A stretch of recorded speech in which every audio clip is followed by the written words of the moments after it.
Hello नमस्कार, जय हिंद, वंदे मातरम। आप देख रहे हैं जियो न्यूज और हम आपके लिए लेकर आए हैं देश दुनिया की, आपके राज्य शहर की सिलेक्टेड काम की फटाफट बड़ी खबरें। लेकिन उससे पहले यदि आपने हमारे चैनल को सब्सक्राइब नहीं किया है तो चैनल को सब्सक्राइब करके बेल नोटिफिकेशन ऑन करें और इस वीडियो को ज्यादा से ज्यादा लाइक और शेयर करें। बड़ी खबरें देखने से पहले आपके लिए आज का सवाल, महात्मा गांधी का पूरा नाम क्या था? Option A Mohandas Lal Krishna Gandhi, option B Mohanlal Gandhi, option C Mohandas Karamchand Gandhi और ऑप्शन डी मोहनदास विनायक गांधी। इस सवाल का जवाब हमें कमेंट करें और आप किस राज्य और शहर की ज्यादा खबरें देखना चाहते हैं हमें कमेंट करके बताएं ताकि हम आपके राज्य शहर की ज्यादा खबरें दिखा सकें। चलिए अब देखते हैं आज की फटाफट बड़ी खबरें। दिल्ली विधानसभा चुनाव सिंगल फेज में 5 फरवरी को होगी वोटिंग, नतीजे 8 फरवरी को आएंगे। 1.5 करोड़ वोटरों के लिए 33,000 बूथ बनाए गए। दिल्ली की 70 विधानसभा सीटों पर सिंगल फेज में 5 फरवरी को वोटिंग होगी, रिजल्ट 8 फरवरी को आएंगे। मुख्य चुनाव आयुक्त CEC राजीव कुमार ने इसकी जानकारी दी है। वहीं तारीखों की घोषणा के दिन से रिजल्ट तक दिल्ली चुनाव की प्रक्रिया 33 दिन में पूरी हो जाएगी। 2015 और 2020 के मुकाबले इस बार चुनाव और रिजल्ट की घोषणा 1 हफ्ते पहले हो रही है।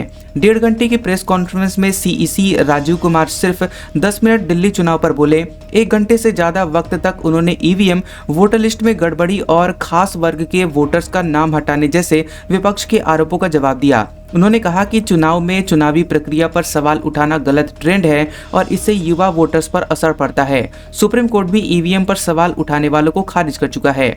बता दें कि दिल्ली में 1 करोड़ 55 लाख वोटर्स 33,000 से ज्यादा पोलिंग स्टेशन पर वोट डालेंगे। केजरीवाल ने 1000 वोटर्स पर लगाए 12 कार्यकर्ता। रेवड़ी पर चर्चा से बस्तियों में फ्री बिजली, इलाज का वादा, अमीरों के लिए अलग प्लान। बता दें कि दिल्ली में आम आदमी पार्टी के कार्यकर्ता हर रोज 2 टीमें बनाकर निकलते हैं। एक टीम ऐसे इलाके में जाती है जहां जरूरतमंद लोग रहते हों, उनके बीच जाकर कार्यकर्ता सरकारी स्कीम जैसे कि फ्री बिजली, पानी और इलाज की बातें करते हैं। दूसरी टीम ऐसे इलाकों में जाती है जहां पर अमीर लोग रहते हैं और उन्हें फ्री स्कीम से कोई फर्क नहीं पड़ता। वहां कार्यकर्ता पार्टी चीफ अरविंद केजरीवाल के IIT से पढ़े होने, उनकी इंटेलिजेंस, परिवारवाद न करने का जिक्र करते हैं। ये विधानसभा चुनाव के लिए आम आदमी पार्टी की स्ट्रेटजी है और इस बार पार्टी का फोकस रेवड़ी पर चर्चा कैंपेन पर है। क्या बोलना है, कितना बोलना है, इसके लिए बाकायदा कार्यकर्ताओं को ट्रेनिंग दी गई है। हर बूथ पर करीब 12 लोग लगाए गए हैं और इनका काम बूथ के लगभग 1000 वोटर्स तक पहुंचना है। युवाओं को रोजगार, किसानों की आय दोगुनी करने पर फोकस। 12 जनवरी से शुरू होगा स्वामी विवेकानंद युवा शक्ति मिशन, कैबिनेट बैठक में हुआ फैसला। मध्य प्रदेश की मोहन यादव कैबिनेट ने साल 2025 की पहली बैठक में युवाओं को रोजगार देने और किसानों की आय दोगुनी करने के लिए अहम निर्णय लिए हैं। कैबिनेट ने 12 जनवरी से स्वामी विवेकानंद युवा शक्ति मिशन शुरू करने का फैसला किया है। इसके साथ ही दूध उत्पादन बढ़ाने और सांची की ब्रांडिंग कर इसे देश भर में पहचान दिलाने के लिए प्रोफेशनल लोगों को जोड़ा जाएगा। बता दें कि बैठक में 26 दिसंबर को कुशाभाऊ ठाकरे कन्वेंशन सेंटर में आयोजित मंथन के मुख्य बिंदुओं पर विशेष रूप से चर्चा की गई। बता दें कि कैबिनेट बैठक में 16वें वित्त आयोग पर चर्चा हुई और इस बैठक में मुख्यमंत्री डॉक्टर मोहन यादव ने मंत्रियों से कहा कि अगले 5 साल में 16वें वित्त आयोग से अधिक सालाना फंड मंगाने के प्रस्ताव मंत्री विभागवार तैयार करवाएं। जयपुर समेत कई जिलों में स्कूलों में छुट्टियां। सर्दी के चलते कलेक्टरों ने 1 से 5 दिन तक बढ़ाई छुट्टी, टीचर्स को आना होगा। राजस्थान के जयपुर समेत 12 जिलों में सर्दी के चलते छुट्टी घोषित कर दी गई है। छुट्टी 1 से 5 दिन तक बढ़ाई गई है। माध्यमिक शिक्षा निदेशक आशीष मोदी ने जिला कलेक्टर को छुट्टियां करने और समय बदलने का अधिकार दिया था। इसके बाद कलेक्टरों ने आदेश जारी किए हैं। जयपुर में 7 और 8 जनवरी को छुट्टी रहेगी। अलवर में 7 से 11 जनवरी तक और कोटा में 7 से 9 जनवरी तक क्लास 1 से 8वीं तक की छुट्टियां कर दी गई हैं। वहीं बीकानेर में कलेक्टर नम्रता वृष्णि ने पहले स्कूलों का समय बदला था, फिर 11 जनवरी तक छुट्टियां बढ़ा दी। श्री गंगानगर में भी 11 जनवरी तक छुट्टियां रहेंगी। जयपुर कलेक्टर डॉक्टर जितेंद्र सोनी के निर्देश पर मुख्य जिला शिक्षा अधिकारी ने सभी सरकारी और प्राइवेट स्कूल में कक्षा 1 से 8वीं तक 2 दिन की छुट्टियां बढ़ाई हैं। वहीं अलवर कलेक्टर डॉक्टर अर्तिका शुक्ला ने कक्षा 1 से 8वीं तक 7 से 11 जनवरी तक छुट्टियों के आदेश दिए हैं। वहीं कोटा कलेक्टर रविंद्र गोस्वामी ने भी 7 से 9 जनवरी तक छुट्टियां बढ़ाई हैं। दौसा में कलेक्टर देवेंद्र कुमार ने 1 से 8वीं तक 7 जनवरी तक छुट्टी दी है। 4 साल के निचले स्तर पर आ सकती है जीडीपी। वित्त वर्ष 2024-25 में 6.4% रहने का अनुमान, एक साल पहले 8.2% रही थी। सरकार ने वित्तीय वर्ष 2024-25 के लिए सकल घरेलू उत्पाद यानी जीडीपी का अनुमान 6.4% पर बरकरार रखा है। एक साल पहले यानी 2023-24 में यह आंकड़ा 8.2% का था। सांख्यिकी मंत्रालय द्वारा जारी किए गए आंकड़ों से ये बातें सामने आई हैं। वित्त वर्ष 2022 से सालाना ग्रोथ 7% या उससे ऊपर ही बनी हुई है, यानी कि जीडीपी ग्रोथ बीते 4 साल में पहली बार 7% से नीचे आई है।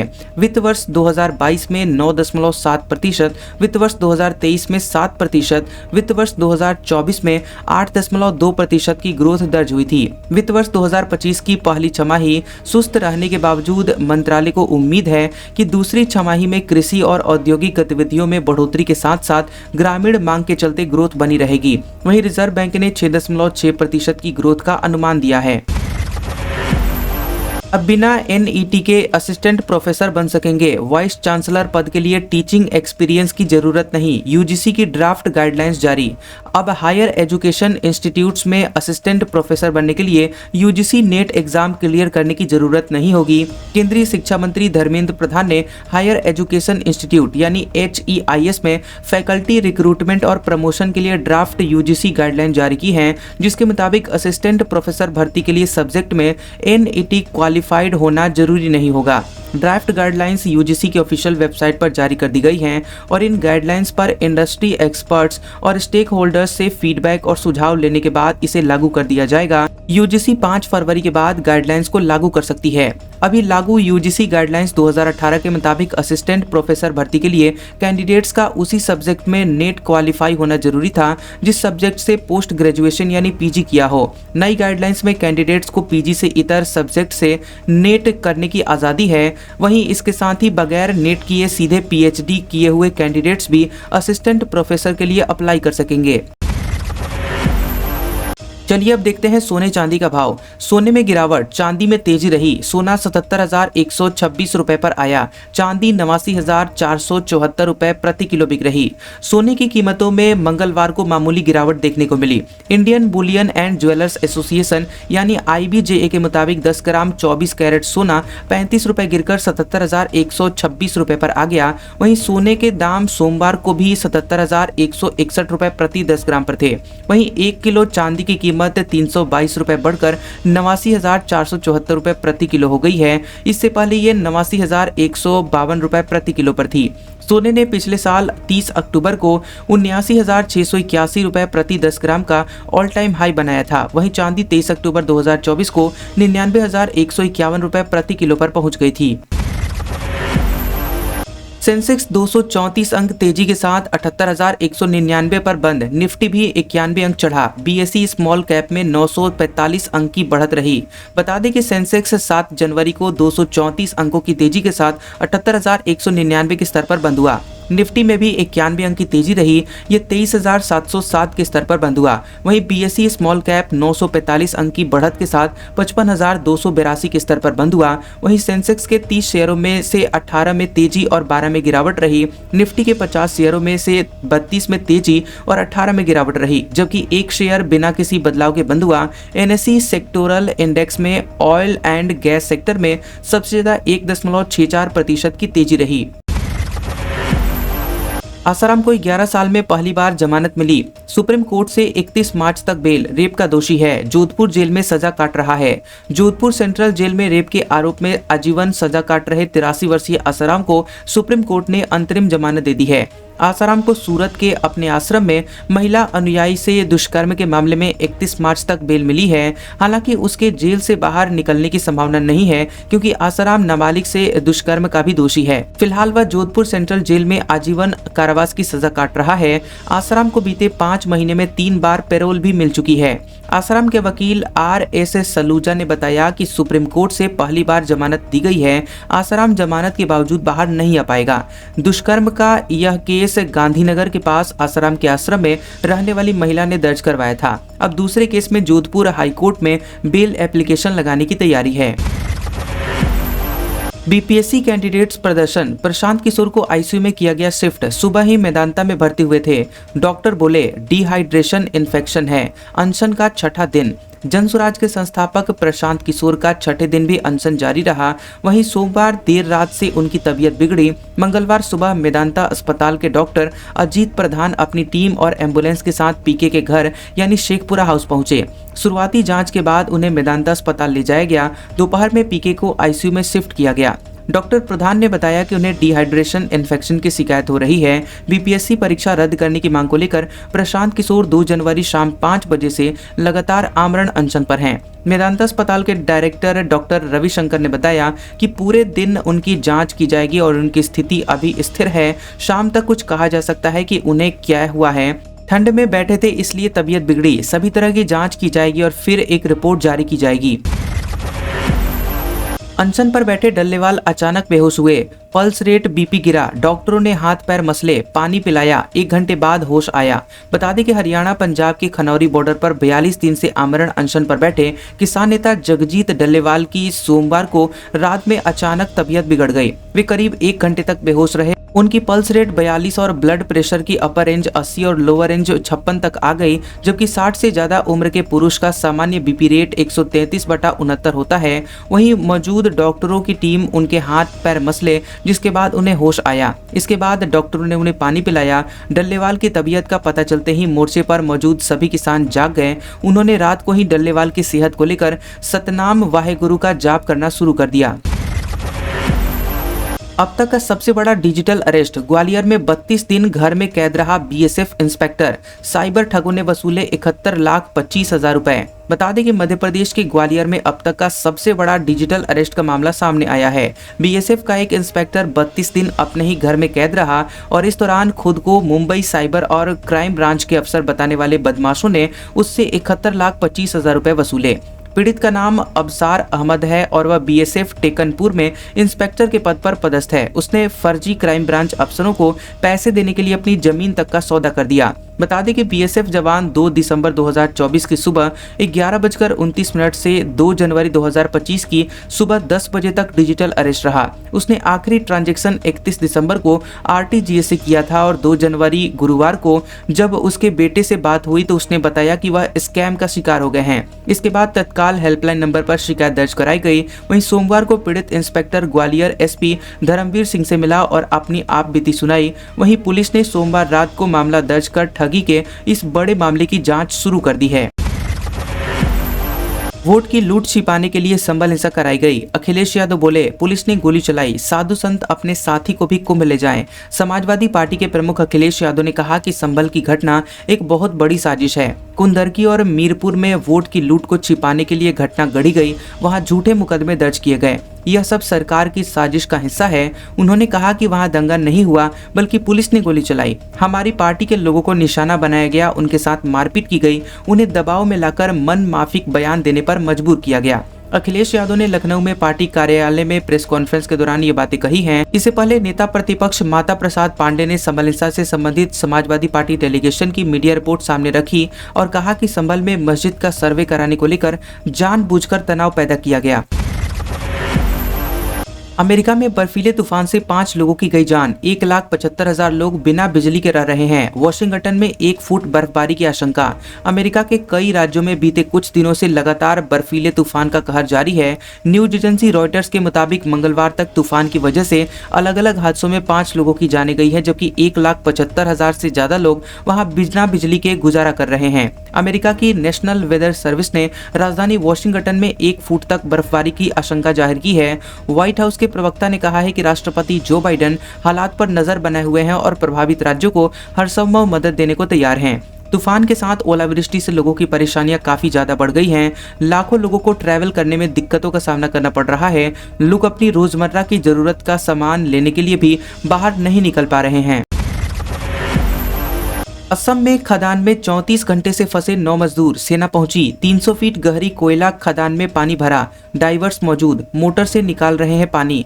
असम के दीमा हसाओ जिले के उमरंगसो में 300 फीट गहरी कोयला खदान में अचानक से सोमवार को पानी भर गया था, जिससे 9 मजदूर वहां अंदर ही फंस गए। मजदूरों के फंसने की सूचना 34 घंटे पहले सोमवार सुबह करीब 7 बजे मिली थी और अब इन मजदूरों के रेस्क्यू में सेना को लगाया गया है। बता दें कि एनडीआरएफ और एसडीआरएफ की टीम की मदद कर रही है। असम असम के माइनिंग मिनिस्टर कौशिक राय घटनास्थल पर मौजूद हैं। भारतीय सेना और असम राइफल्स के गोताखोर और मेडिकल की टीम के साथ इंजीनियर्स टास्क फोर्स रेस्क्यू में शामिल हो गए हैं।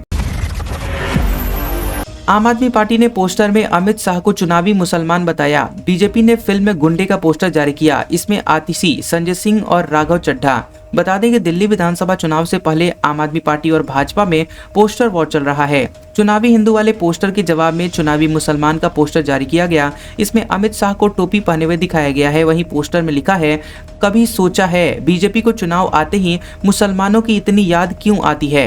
इस पोस्टर के जवाब में बीजेपी ने भी एक पोस्टर जारी किया। इसमें संजय सिंह, आतिशी और राघव चड्ढा को गुंडे दिखाया गया है। वहीं पोस्टर में लिखा है, जब दिखने लगी अपनी हार साफ साफ तो चुनाव अधिकारियों को धमकाने लगी आप। दिल्ली में 70 विधानसभा की सीटों पर 5 फरवरी को वोटिंग होगी। नतीजे 8 फरवरी को आएंगे। विधानसभा का मौजूदा कार्यकाल 23 फरवरी को खत्म हो रहा है। भारत इलेक्ट्रॉनिक्स में अप्रेंटिस की भर्ती, बीकॉम, बीई, बीटेक होल्डर्स को मौका, स्टाइपेंड 17,000 रुपए से ज्यादा। भारत इलेक्ट्रॉनिक्स लिमिटेड यानी बीईएल में ग्रेजुएट अप्रेंटिस, टेक्नीशियन अप्रेंटिस और बीकॉम अप्रेंटिस के पदों पर भर्ती निकली है। इन पदों पर उम्मीदवारों का चयन वॉक इन इंटरव्यू के माध्यम से किया जाएगा। बता दें कि इस वैकेंसी में ग्रेजुएट अप्रेंटिस के लिए 63 पद, टेक्नीशियन डिप्लोमा अप्रेंटिस के लिए 10 पद, बीकॉम अप्रेंटिस के लिए 10 पद हैं। वहीं आपको बता दें कि एजुकेशनल क्वालिफिकेशन इसके लिए बीकॉम, बीई, बीटेक की डिग्री है और एज लिमिट 18 से 25 साल है और सिलेक्शन प्रोसेस इंटरव्यू के आधार पर होगा।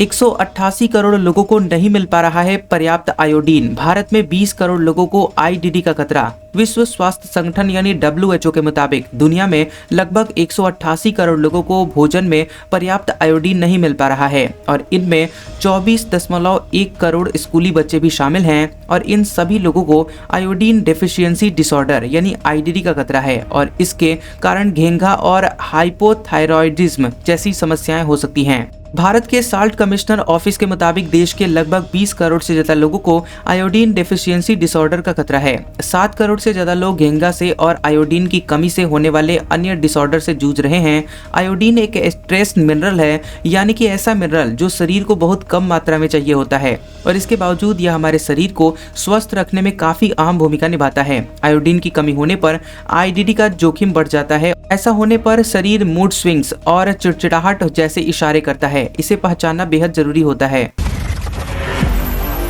चीन में भूकंप से 95 लोगों की गई जान, 130 घायल। रिक्टर स्केल पर 7.1 तीव्रता। नेपाल, भूटान समेत सिक्किम और उत्तराखंड में भी इसका असर। बता दें कि चीन के तिब्बत में मंगलवार सुबह को आए भूकंप से 95 लोगों की जान गई है जबकि 130 लोग घायल हो गए। चीन की सरकारी न्यूज एजेंसी सिन्हुआ के मुताबिक सुबह 9:05 बजे भारतीय समय के मुताबिक मंगलवार सुबह 6:30 बजे आए इस भूकंप का केंद्र तिब्बत के शिजांग में जमीन से 10 किलोमीटर नीचे था। भारत के नेशनल सेंटर फॉर सिस्मोलॉजी के मुताबिक रिक्टर स्केल पर इसकी तीव्रता 7.1 थी। भूकंप का असर नेपाल, भूटान समेत भारत के सिक्किम और उत्तराखंड में भी दिखाई दिया। फिलहाल भारत में इससे जान माल के नुकसान की कोई खबर नहीं आई है। NCS ने बताया है कि पहले भूकंप के तुरंत बाद इस क्षेत्र में 2 और भूकंप आए। लोकल अधिकारी लगातार जायजा ले रहे हैं और इस वजह से हताहतों की संख्या भी बढ़ रही है।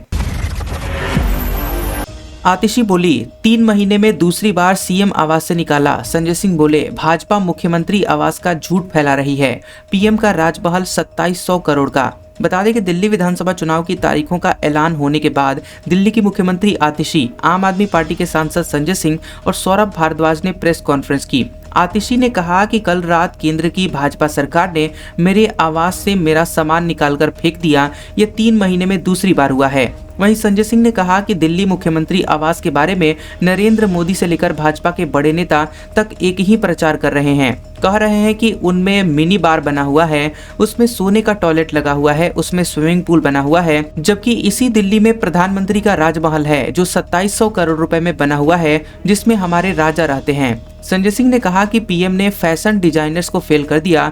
दिन में 3-3 बार कपड़े बदलते हैं, 10-10 लाख रुपए की पेन रखते हैं, 6700 जूते की जोड़ियां हैं और 5000 सूट हैं। उनके घर में 300 करोड़ रुपए के कालीन बिछे हैं जिसमें सोने के तार लगे हुए हैं, 200 करोड़ रुपए का झूमर लगा हुआ है। राजमहल में कहां-कहां हीरे लगे हुए हैं, ये पूरे देश को दिखाइए।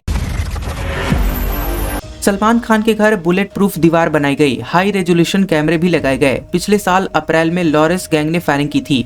सलमान खान के घर बुलेट प्रूफ दीवार बनाई गई है। पिछले साल अप्रैल में सलमान खान के मुंबई स्थित गैलेक्सी अपार्टमेंट में लॉरेंस गैंग से जुड़े हुए बदमाशों ने फायरिंग की थी।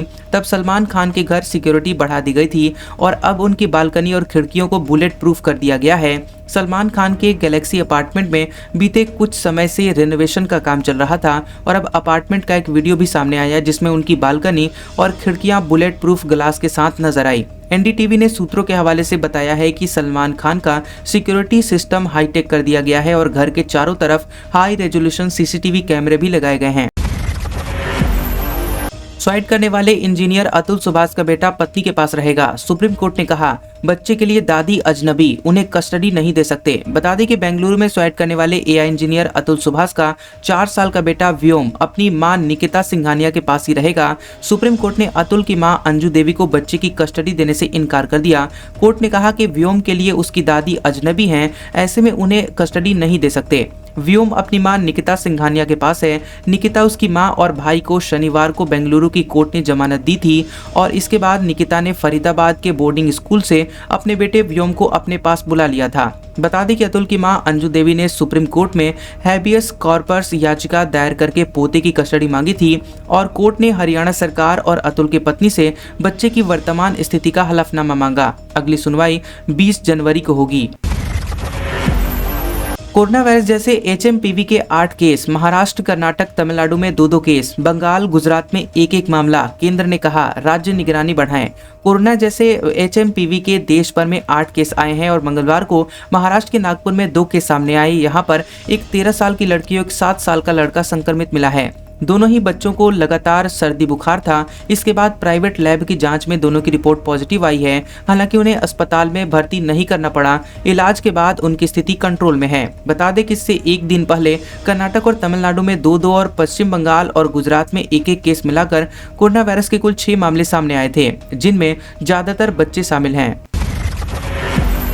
चलिए अब देखते हैं अगले 24 घंटों के दौरान देश भर की संभावित मौसम गतिविधियां। अगले 24 घंटों के दौरान असम, अरुणाचल प्रदेश और नागालैंड में हल्की से मध्यम बारिश के साथ 1-2 स्थानों पर भारी बारिश हो सकती है। सिक्किम, मणिपुर, मिजोरम और त्रिपुरा में हल्की से मध्यम बारिश हो सकती है। अंडमान और निकोबार द्वीप समूह के दक्षिणी भागों में हल्की से मध्यम बारिश होने की संभावना है। अगले 2-3 दिनों में पश्चिमी हिमालय क्षेत्र और उत्तर पश्चिम भारत में न्यूनतम तापमान 3 से 5 डिग्री सेल्सियस की गिरावट संभव है। वहीं 24 घंटों के बाद मध्य भारत में न्यूनतम तापमान में 2 से 4 डिग्री की गिरावट हो सकती है। उत्तर प्रदेश, पंजाब, हरियाणा और ओडिशा के कुछ हिस्सों में घना कोहरा छाने की संभावना है। वहीं पूर्वी उत्तर प्रदेश में कड़ाके की ठंड से लेकर सामान्य ठंड का असर रह सकता है। वहीं राजस्थान के अलग अलग हिस्सों में भी ठंड का असर देखने को मिल सकता है। आप कितने भी बड़े बन जाएं, अगर आपके अंदर इंसानियत नहीं है तो सब बेकार है। कैसा लगा ये वीडियो हमें कमेंट सेक्शन में जरूर बताएं। वीडियो पसंद आया हो तो वीडियो को लाइक और शेयर करें और ऐसी इंटरेस्टिंग वीडियोस देखने के लिए हमारे चैनल जियोबी न्यूज को सब्सक्राइब करें और बेल आइकॉन को दबाएं। और हमारे ओल्ड और लेटेस्ट वीडियोस देखने के लिए हमारे प्लेलिस्ट और कम्युनिटी टैब को जरूर चेक करें। तो मिलते हैं अगले वीडियो में, तब तक के लिए आपका शुक्रिया।